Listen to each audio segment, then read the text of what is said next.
A legendary weekend in the Lou. PGA Tour champions compete in the Stifel Charity Classic, presented by Compliant Solutions, September 4th through 7th, and COAR. Perform live with your Friday ticket. Visit StifelCharityClassic.com today.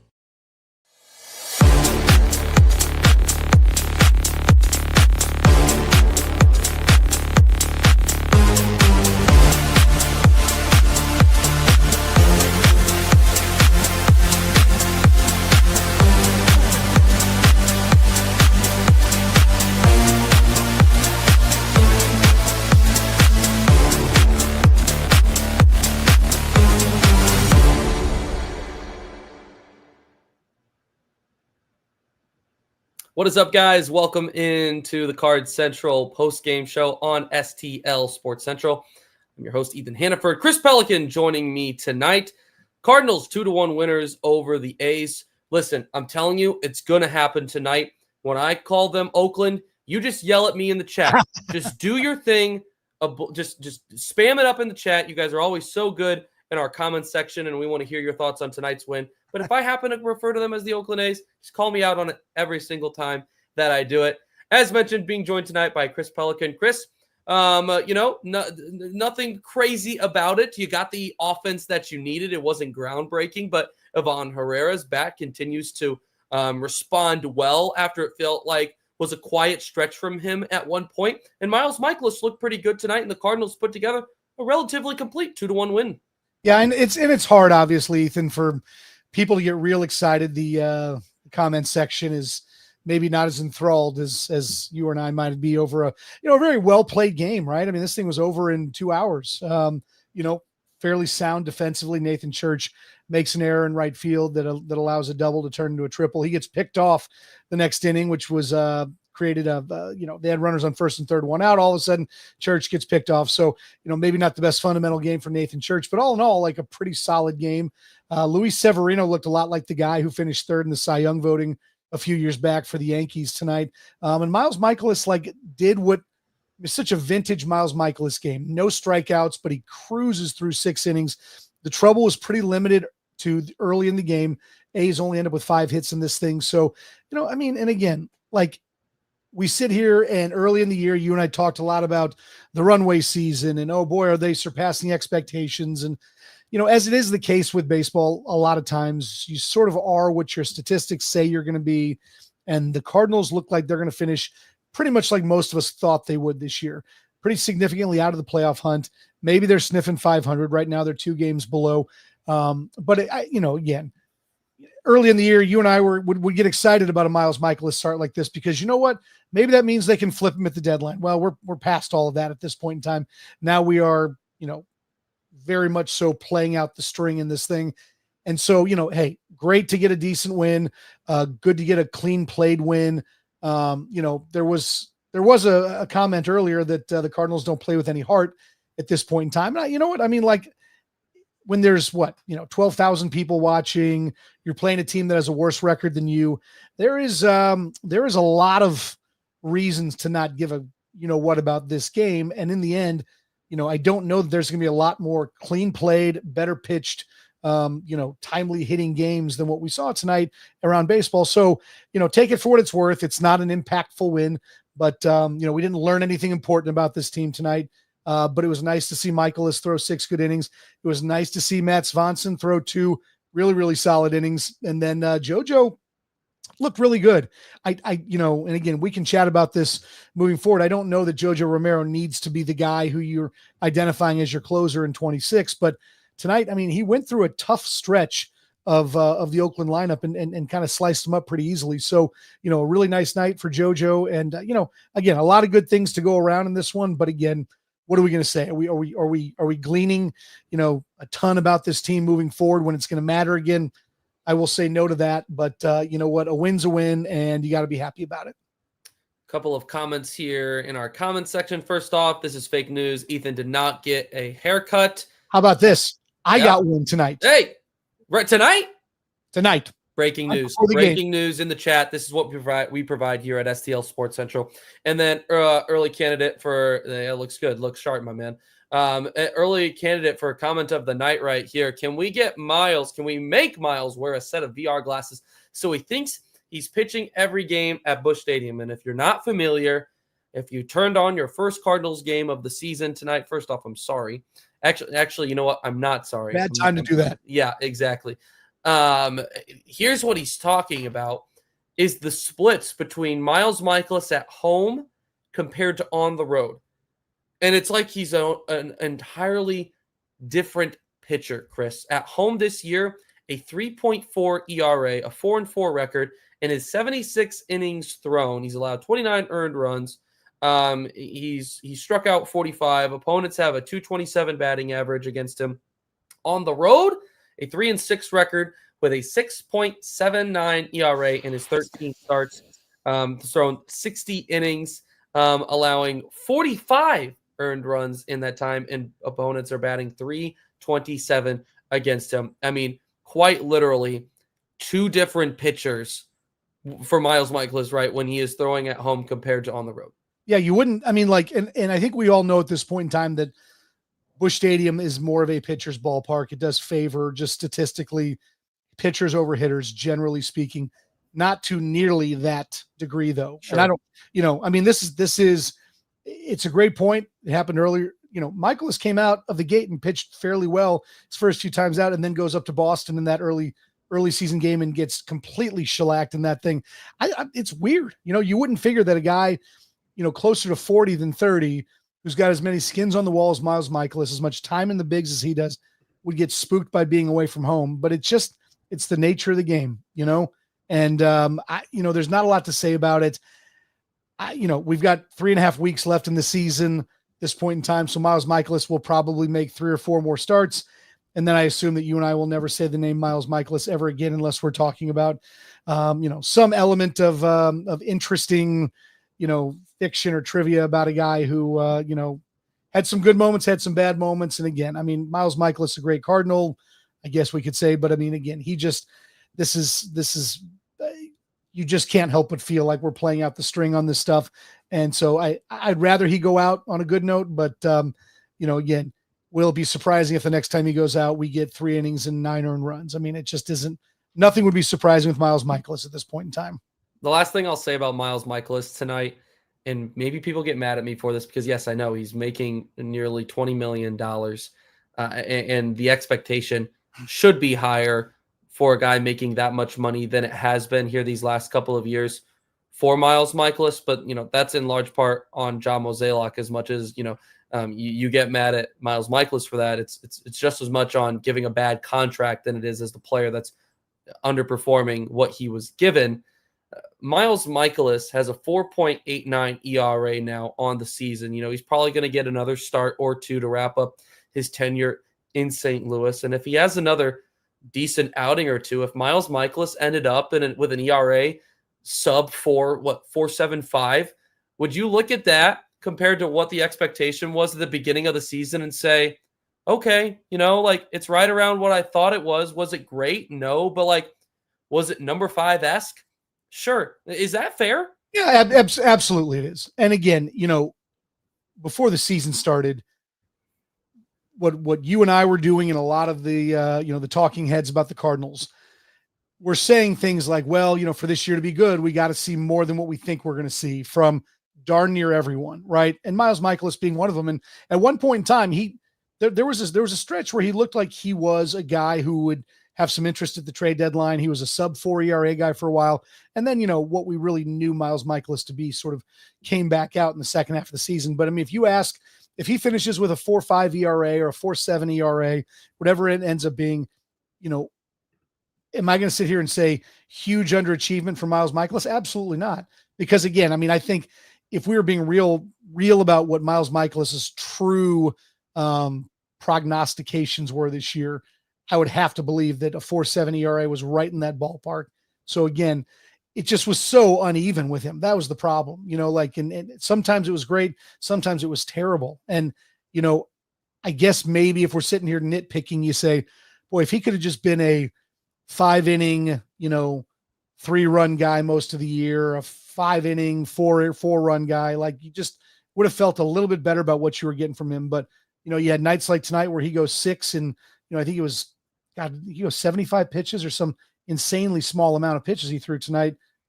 67, 6 innings, you see this, and then you also see, the 3 innings of 9 runs and the 2 1/3 inning of 9 runs and this and that. And so, he's a veteran on a staff that had a lot of younger guys on it. There was probably some value that he gave to the Liberators and the Palantes and the McGreevy's of the world. But in terms of performance, this is what I expected out of Miles Mikolas. And I think he delivered, just a very underwhelming line, which is what every metric said he would do. And, so this is what he is, right? So, like you said, is it his fault that he was a declining player that the Cardinals decided to extend for no good reason? Absolutely not. That's on Mo. They were terrified of coming into this year with very few pitchers, or 2 years ago, when 4 of their starters were pending free agents, and we got to get somebody signed. And I still will challenge that line of thinking, because, you've got to be very, very honest with what you're doing when you're talking about pitchers in their mid 30s. Right. And extending them is not always the best idea. So, especially when you didn't have to, when you had an option year on the guy, it was the Matt Carpenter contract all over again. No need to do these things. So, you mentioned this earlier, and this is going to be the sad part about John Mosaic's legacy, is that you just see, a final 5-year run littered with, indecision, poor contracts, poor extensions, and that's, you reap what you sow. And that's why the Cardinals are in this spot right now.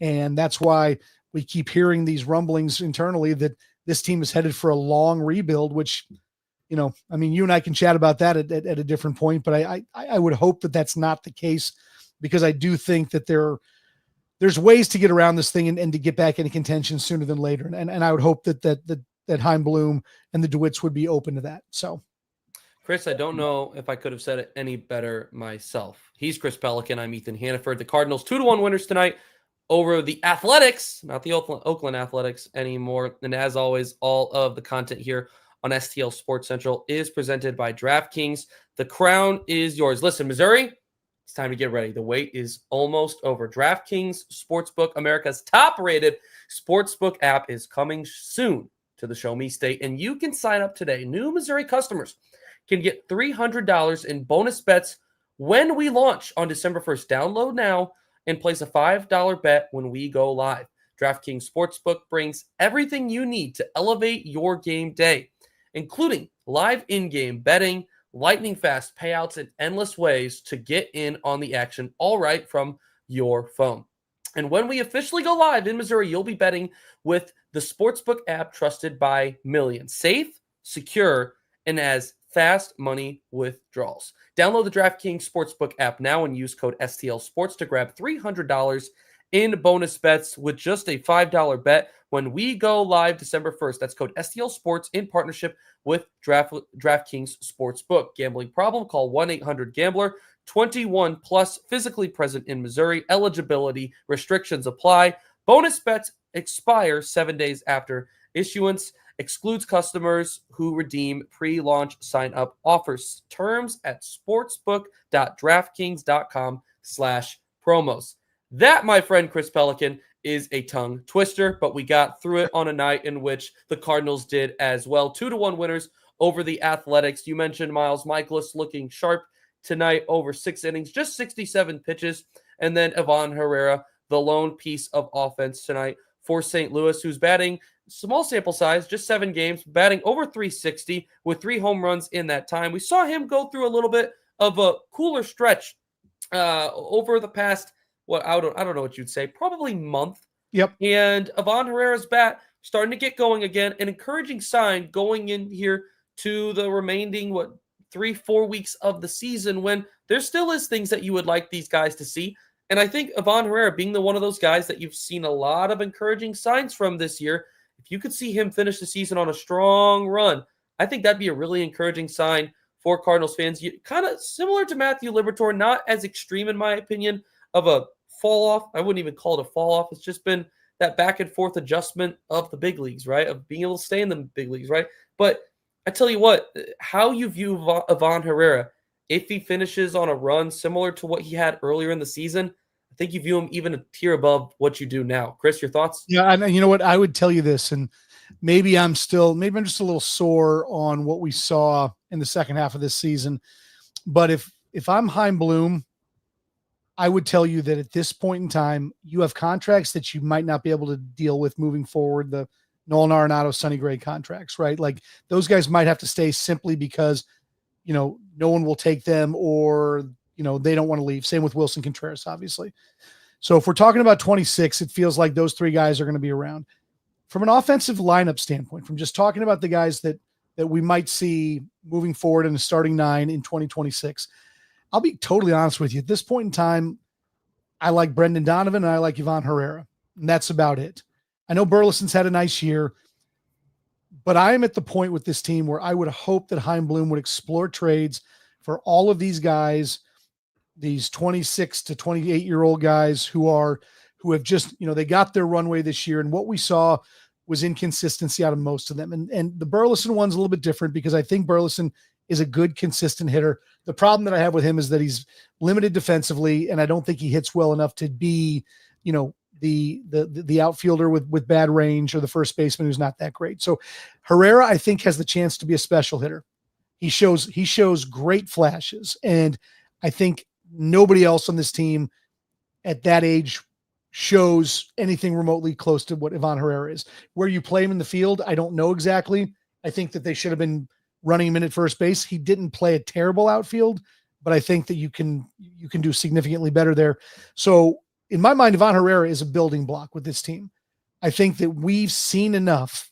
We've gotten enough runway out of Nolan Gorman, out of Jordan Walker, out of Alec Burleson to a degree, to where we say, let's see if we can get creative in trades with these guys at this point in time. Victor Scott's an interesting one. I think what you have in Victor Scott. I think the offense is always going to be a little bit tough to come by with Victor Scott, but his defense and his base running might be good enough to where he can be a 9-hole hitter for you for a lot of years. And Mason Wynn is a guy, again, who I think is somebody you build around. I didn't mention him earlier, but if we're trying to, there's going to be 40-man roster questions with this team moving forward. And I think that I've seen enough to sort of make the case that all of them, except for Herrera, Donovan, Wynn at this point in time, are guys that I think need to be moved on from, not just because of, what they've done in the field, but I think we're at a point too with these guys where the change of scenery thing might just be important for a lot of them. And I think the Cardinals need to look for change of scenery candidates from other teams and see if they can just sort of change the blend, because I don't know that what we're seeing is the foundation of a great team moving forward. Even if you continue to let these guys, quote unquote, develop. I mean, I would tell you that Oakland, you just got me. Sacramento, Vegas, whatever we're calling them. That's a foundation in my mind. You have, I think in that lineup right now, there are 4-5 potential all-star hitters in that lineup. And, and young guys. Clearly they're going to spend a little bit more money as they move forward, with the new ballpark in Vegas and that sort of thing. But I mean, if you're building around Nick Kurtz and Brent Rooker and Jacob Wilson and Shea Langoliers and even Tyler Soderstrom, that's a great foundation for a lineup. And then they've got a couple of arms in that rotation that look like they're going to be legit pit. So if we're going to sit here and play the long game, I wish the team looked a lot more like what the A's look like as opposed to what the Cardinals. And I think they just need to, this is where Chaim needs to just use every contact he's got in baseball, ask around and say, who are the guys we're looking at, and I just think that we've seen enough out of all of the guys I just mentioned to sit there and say, we're past the point of needing to see more. We're past the point of, boy, if only he can do this or only he can do that. I think we got to move on because this iteration of the Cardinals is stale. It's not productive. And I just think there needs to be major change. But Herrera, back to your initial point, in my mind, seems to be a guy who you can put maybe not in the middle of the lineup. Maybe he's a 2-hole hitter. Maybe he's a 5-hole hitter moving forward. But there's a lot of ability there. And I think that his growth curve is such that when he has had chances, he's produced more than he hasn't. And I can't say the same about some of the other guys I mentioned. A couple of points. First off, I think you could argue that on this roster, when we talk about what is the core of the future going to be, there's a lot of guys that I think when you look at this 2025 roster and you say, okay, that guy could be a really good contributing piece eventually. Could be a very good, 6-hole hitter. 5-6 hole hitter. I think the Cardinals have a lot of those. But do you have that 2022 Paul Goldschmidt? Nope. You don't. Do you have that 2022 Nolan Arenado? Nope. You have that. You don't have the superstar. And that is what the Cardinals are lacking right now. Now, if you're able to build up enough of that strong supporting cast, maybe I do believe that this ownership at some point is going to be willing to spend again.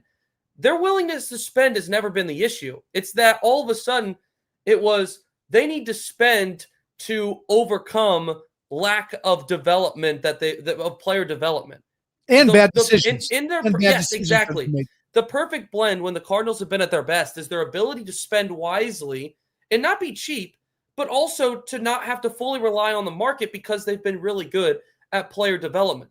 I think that this is the ownership saying to Chaim Bloom, we have to get this right before we can spend again.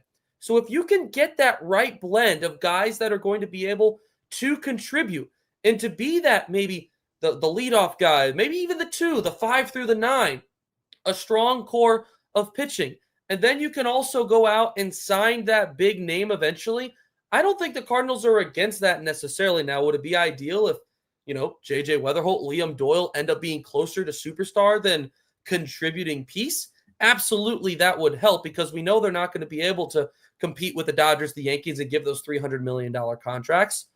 But I think there is a world in which the Cardinals are going to spend again. They just have to get the DNA of the team right first before they're willing to do that, in my personal opinion. Now, the second thing that I'll bring up and that you were talking about, right, is who is going to be a part of that core. I think we're going to learn a lot in the 2026 offseason about how close the front office thinks that they are based off of who they're dealing. Because if they're dealing guys that they think could be more long-term guys, like, I guess I'll say, not long-term. If they're dealing guys more so that are like, they're more solid pieces right now, like Brendan Donovan. He's the one that sticks out to me immediately. If they're trading Brendan Donovan, that's a guy that's going to probably get you a little bit of a better return, but it also tells you that you're probably a little bit farther away than you think you are. If you're trading guys more so like Lars Nootbaar, maybe Nolan Gorman, even though he's been better as of late, maybe you're honing in a little bit more on the next year or two. Regardless, I think this is a couple of years away, but I think that based off of some of the moves that they make in the 2026 offseason could kind of tell you how close that the front office thinks that they are. Chris? Well, and the other thing too, the factor that, has been discussed a little bit, but I feel like it's important to throw in right now. We have a labor stoppage imminent, right? So 26 is the last year of the current CBA. It seems like both sides are digging their heels on. This is going to be salary cap, non-salary cap discussion. And again, you and I can talk about that at a different day. Having said that, I almost wonder if the Cardinals' mindset, especially in this new era of a TV deal that doesn't match up to what the old Bally's, Fox, whatever we want to call it, deal was, this is a team that is dealing in a new reality from a revenue standpoint because of attendance and because of their contracts. They are sitting here staring down the barrel of a work stoppage. I wonder if 26 is a complete punt year for this team where they just decide, the rules are getting reset. Let's not do anything that's remotely rash. Let's keep who we have to keep. Let's trade who we can. And then let's figure it out after there's a new set of rules. I really hope that that's not the case, Ethan, because, you look at it and you say, whatever the rules end up being, I don't know, even if there is a salary cap, something would tell me that it would still be fairly exorbitant, and there would maybe be a floor thrown in. I just don't know if the Cardinals will ever deal in the reality of being one of the higher market, bigger market spenders, right? So you can go about restocking your talent supply, regardless of if there's a work stoppage in 27 or not, because I think, again, if we're looking at where the Cardinals have been successful as an organization in the past. And again, the economics have changed in the game. I get that. But, there was a point that somebody made earlier about how, none of these guys, with the exception of Pujols and Molina, were drafted and developed, right? Roland was a trade. Edmonds was a trade. Chris Carpenter was a complete and total flyer as an injury guy. Matt Holliday a trade. This is a very, very, very salient point. And this is the way the Cardinals get back. They win trades again. You find the situation where Scott Rowland had told Philly, I'm not re-signing. You look at Jim Edmonds in Anaheim, where he had somehow, kind of worn out his welcome, and they had Darren Erstad waiting in the wings. And so he's available, and you can get him for Kent Pottenfield. The Matt Holliday thing was, again, he gets traded to the A's from Colorado, and then the A's realize we got no chance of re-signing this guy. We got to recoup something. So again, the Cardinals were always great. And Walt Jocketty, who very deservedly is heading into the Cardinal Hall of Fame this weekend, was so good at picking on situations. And that's where Mo, who I think at one point was kind of good at that as well, the Goldschmidt trade, the Arenado trade, were both grabbing the very good low-hanging fruit. I know it's a term people don't like, but he got guys in situations where the teams were looking to get rid of them. And those situations are going to be there. They're always there, because there's always things like this where we're not going to be able to re-sign this guy. We're not going to be able, that sort of stuff's going to happen. So this concept of we're going to draft and develop our entire team, I think is nonsense. I mean, and if we're looking at the teams that do this really, really well, the Braves, the Dodgers, these teams, one of the reasons I think the Dodgers players come up and do really well is the fact that they don't have to do well.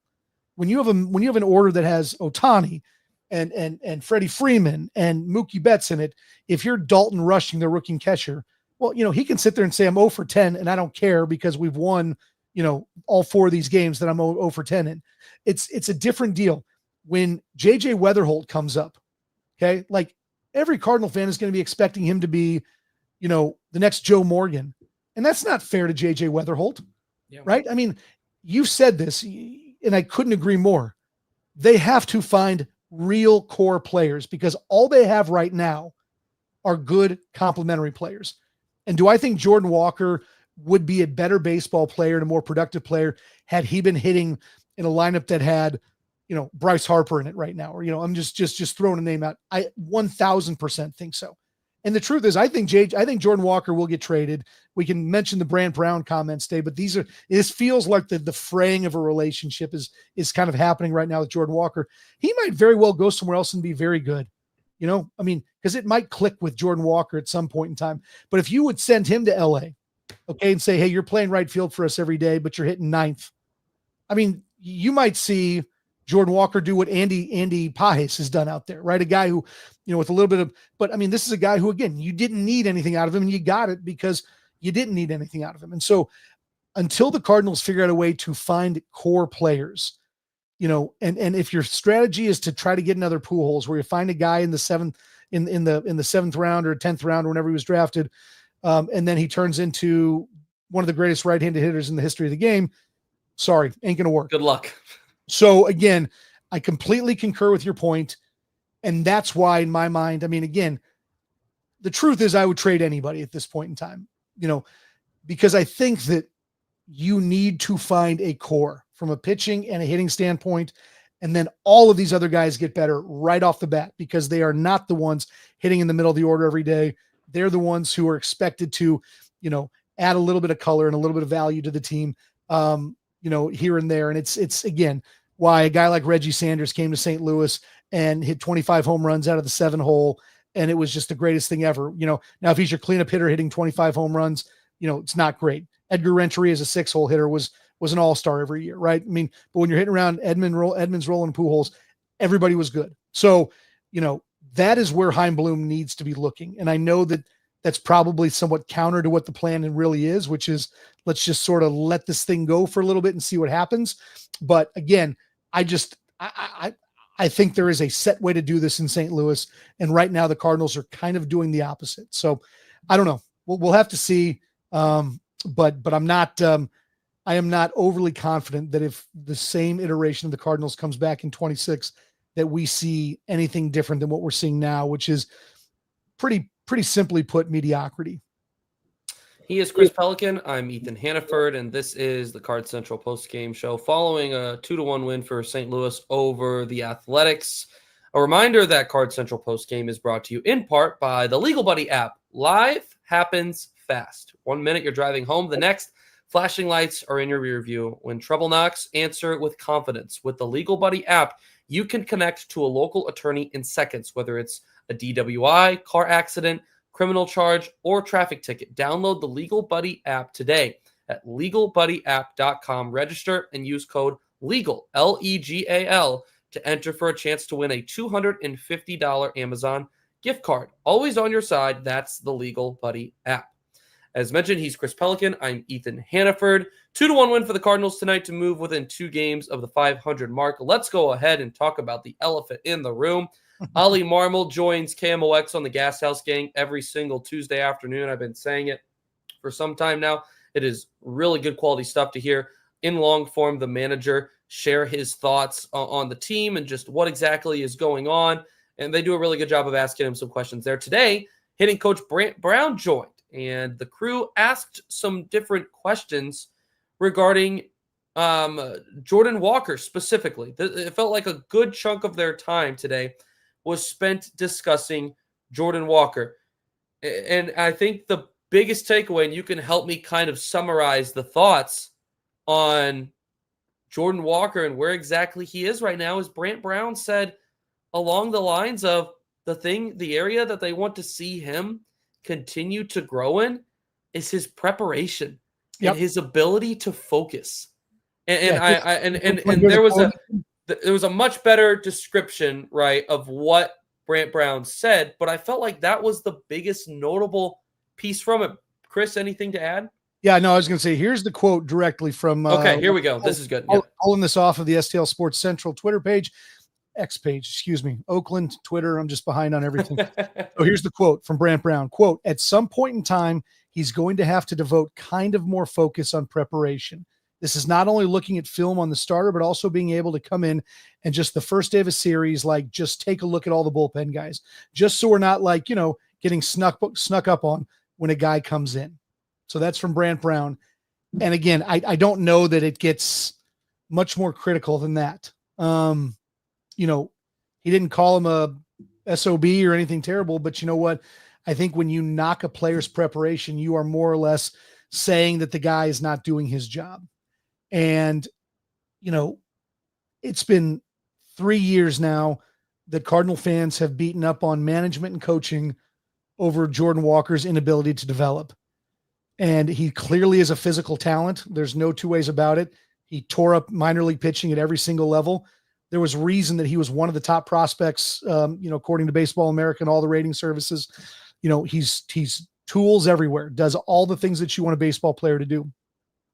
But there's a reason that a guy like Brendan Donovan produces and Jordan Walker does not, and that's 1,000% preparation. And to hear the hitting coach, say that Jordan's not always ready for his at-bats, or at least as ready as he would like him to be, that's as damning as it gets. And it's another reason why I sit here and say, I think Jordan Walker needs a change of scenery. Whatever the formula is here, I don't know if he has it in his own mind that the coaches have not done him properly. When he first came up and then got sent down, despite the fact that he was hitting 300 because they wanted more balls in the air and that sort of thing, that was just a very strange time. And I do put that on management for not being, for not being more clear with him on the expectation at a bare minimum, so I can understand where he might have some frustration, but it's like, at this point in time, if we're sitting here saying that the things that you absolutely can control, and baseball is a game full of uncontrollables, the things you absolutely can control, he is not taking care of. I mean, what else is there to go? Where is there to go from here? I know he's a super young guy. Okay. But I mean, like, you are more or less questioning his work ethic at this point in time. And that is a really, really tough pill for any player to swallow. So I don't know. I don't know what his trade value is anymore. If you had traded him 3 years ago, you probably could have gotten a middle of the order hitter who was near arbitrate, nearing free agency, or you could have gotten a top line, pitcher, again, close to free agency. I don't know if he's got the same value at this point in time. I know there's a handful of teams that would take a flyer on Jordan Walker, in a heartbeat, because again, the tools are still there. And if you ask me right now, does Jordan Walker have a productive major league career? I don't think he'll ever be a superstar. He clearly has holes in his swing that he has not been able to make adjustments on. But, again, he's too good at a lot of things for him to not be a pretty good baseball player. And you know what? I think Cardinal fans need to accept the fact that sometimes it's just meant for guys to be better elsewhere. And, I talked about this, one of the last shows, the Cardinals used to be the beneficiaries of that all the time. There's a ton of guys who would be terrible somewhere else, and the Cardinals take a flyer on, and next thing you know, the fairy dust gets sprinkled on them and they're great again. So the change of scenery thing is going to happen. And I feel like it's time with Jordan Walker. Let's just stop kind of banging our heads against the wall and hoping something's going to happen that really isn't at this point in time and move on. But, again, I don't know that you could have said much. I don't know that Brant Brown could have said anything more indicting. It's one thing if he says he's working every single day to get better and it's just not happening. But I mean, at this point in time, he more or less called him lazy. And that's a tough one. And I think that the Jordan Walker era is nearing its conclusion in St. Louis. And I think that, truth be told, that's probably better for the team, and it's probably better for Jordan Walker himself. Most certainly a discouraging sign, if anything, right? I mean, it is very rare. I remember a couple of years ago when Ollie Marmol to the media called out Tyler O'Neill, basically saying he did not hustle. And I remember how up in arms everyone was about Marmol saying that in public to the media, saying that is not something that you say in public. This felt 10 times worse than that, in my personal opinion. Maybe it's the recency bias. I'm not sure, but boy, not a good look for Jordan Walker. And I'll just say this. I mean, the amount of detail in which Brant Brown talked about with multiple players and what he has liked, and also just the back and forth.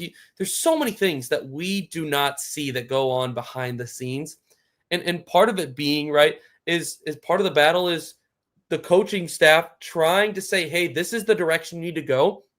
And saying there's been a lot of back and forth fighting this year, but also is kind of noted that that's pretty normal, that players are going to push back on what they think makes the most sense. So I really appreciated Brant Brown being able to provide some insight on that.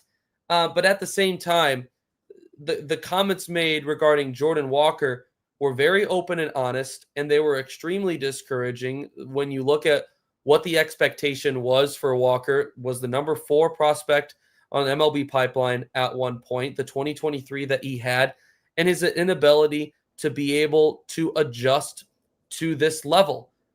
I don't know if it entirely makes sense to trade a guy who has the amount of upside that he has had at some points in his career, considering there is no value. It just seems kind of backwards considering where the Cardinals are right now. If the Cardinals were in 2026 aiming for being a winning ball club and saying, okay, we're in it, maybe it's a different story, but let's be honest, they're not.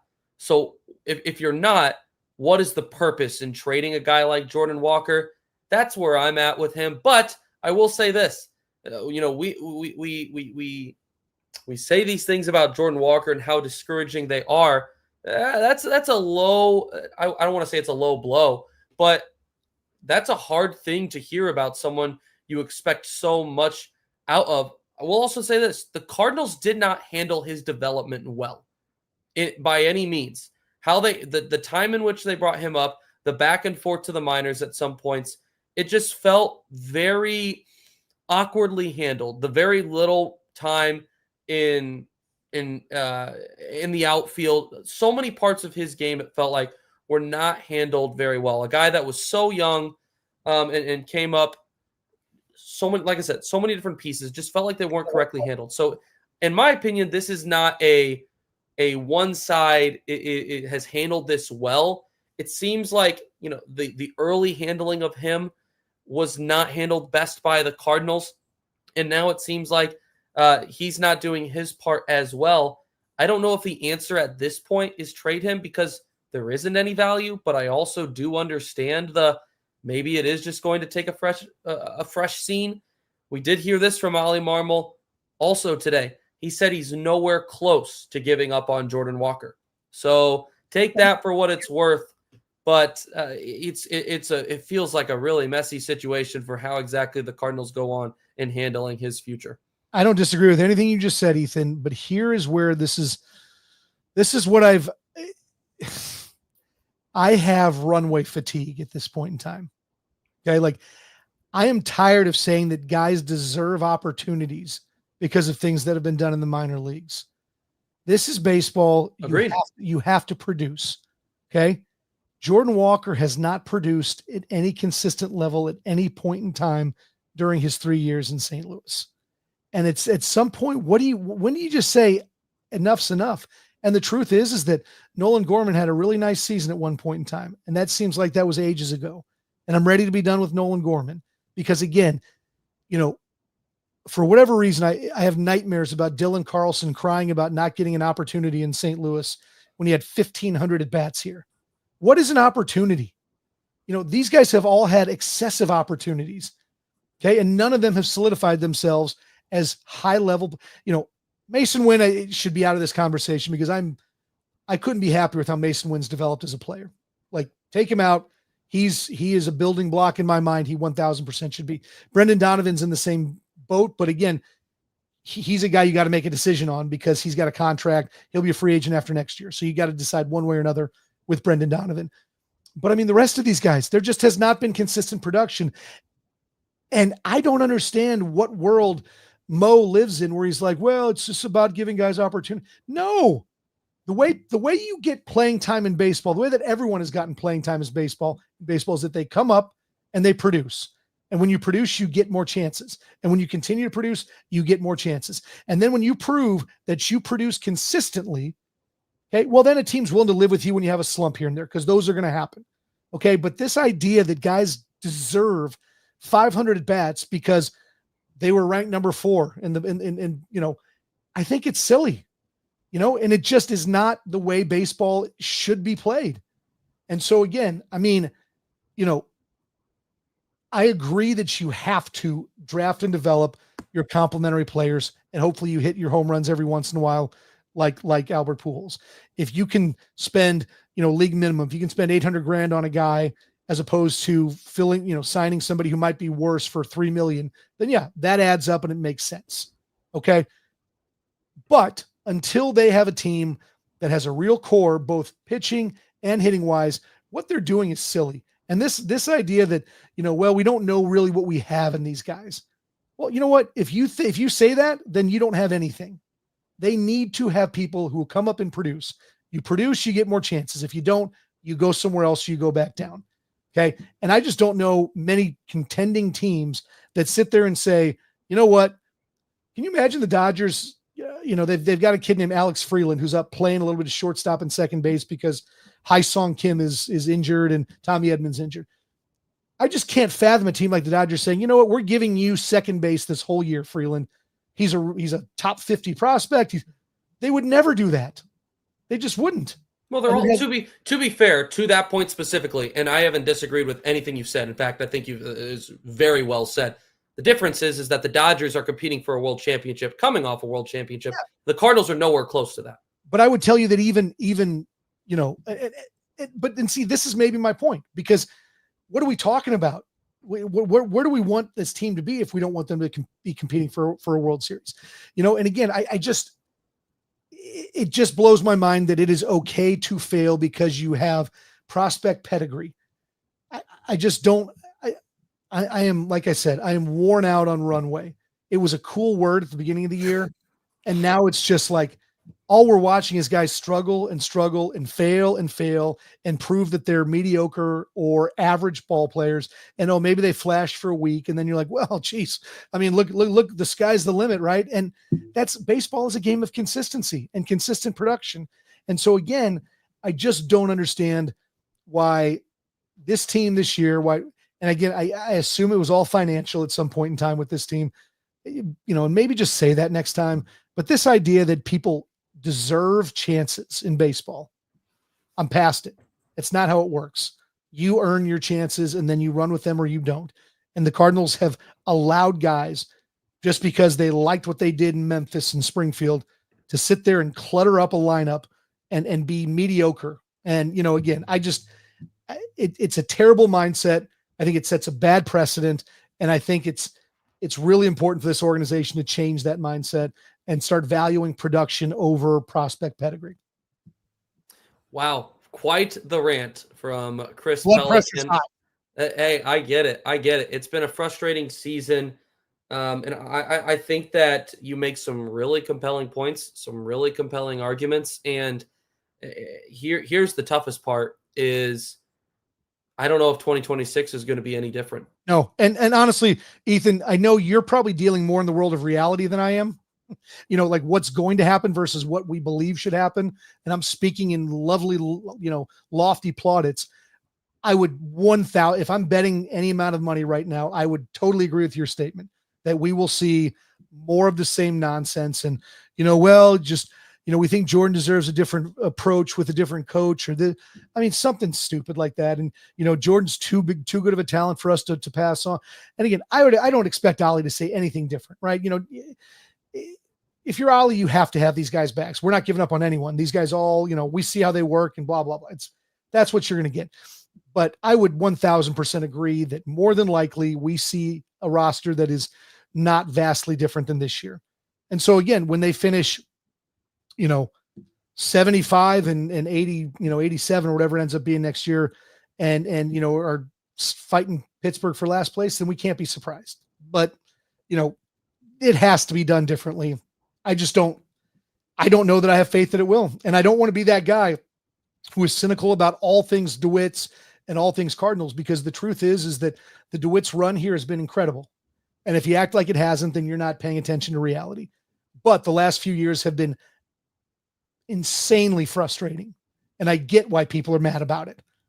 Okay. But let's hope that the same DeWitt's that came in and bought a team that was garbage and invested in guys like Andy Bennis and Danny Jackson and Ron Gant and those sort of guys and Tony La Russa and got this team back to respectability.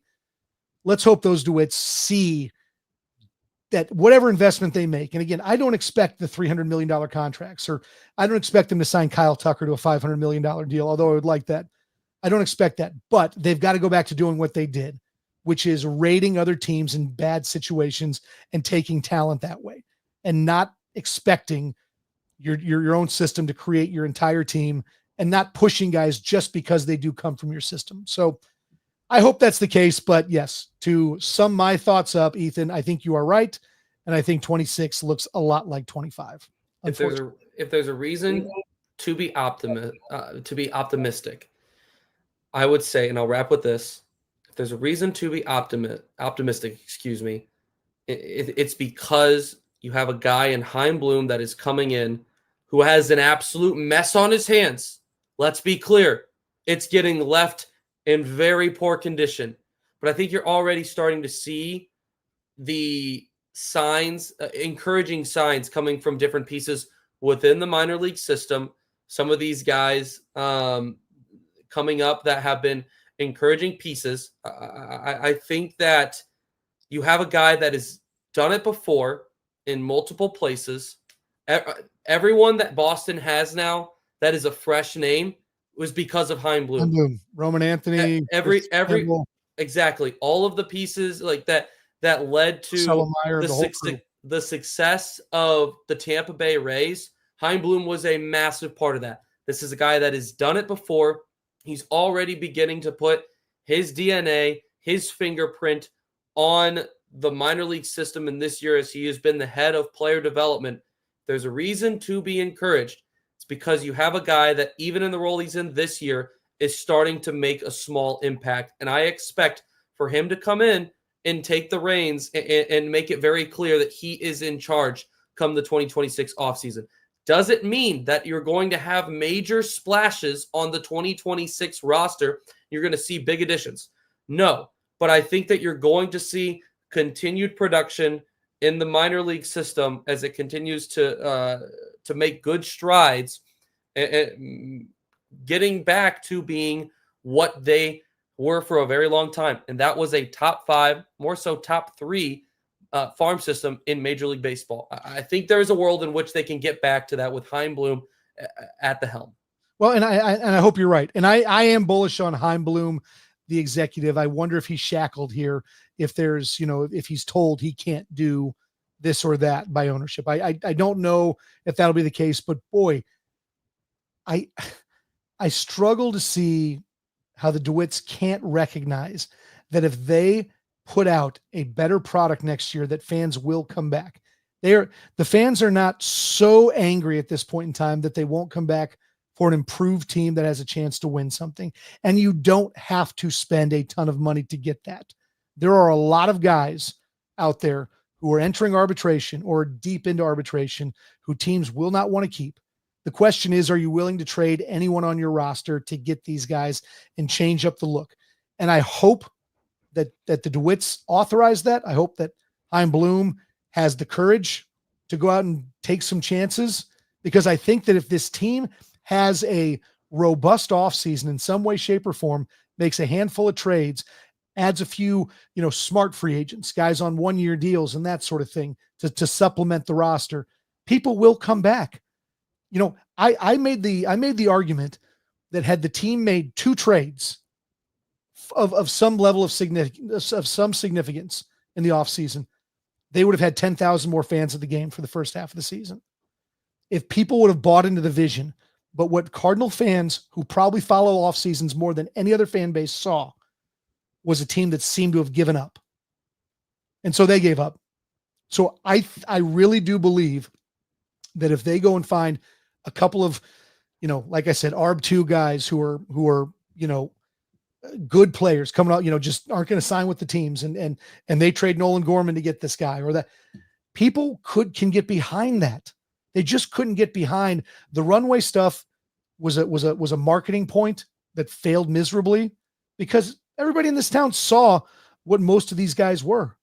Like those of us who wanted to put a fresh face on it and said, hey, I love to see Victor Scott get 150 games. I want to see what happens. I want to see what Jordan Walker can do with all this.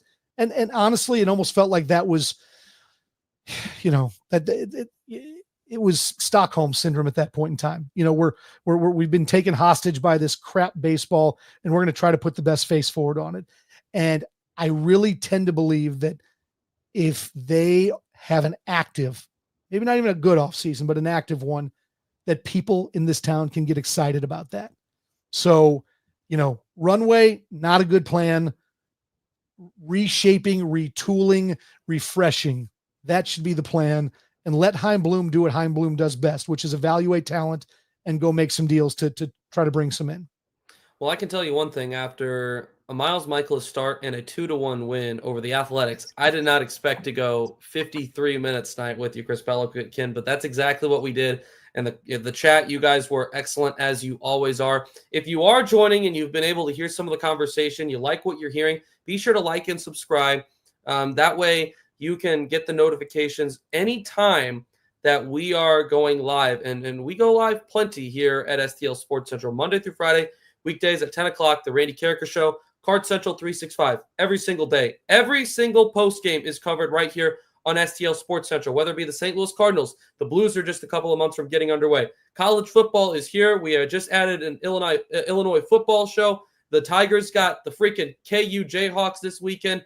There's all kinds of stuff brewing, and nobody is covering it better than we are right here at STL Sports Central. So be sure to like and subscribe and follow us on all of our social medias. We appreciate you guys, like I said, being so interactive in the chat tonight, sharing your thoughts, your frustrations, whatever it may be. And Chris, thank you so much for the rant, man. Holy cow, you kicked butt tonight. Appreciate you as always. And we look forward. You sleep off this anger you have, and maybe you'll be feeling a little bit better in the morning. We appreciate you all being a part of this one. And until next time, he's Chris Pelikan. I'm Ethan Hannaford, and this has been the Cards Central Postgame Show on STL Sports Central.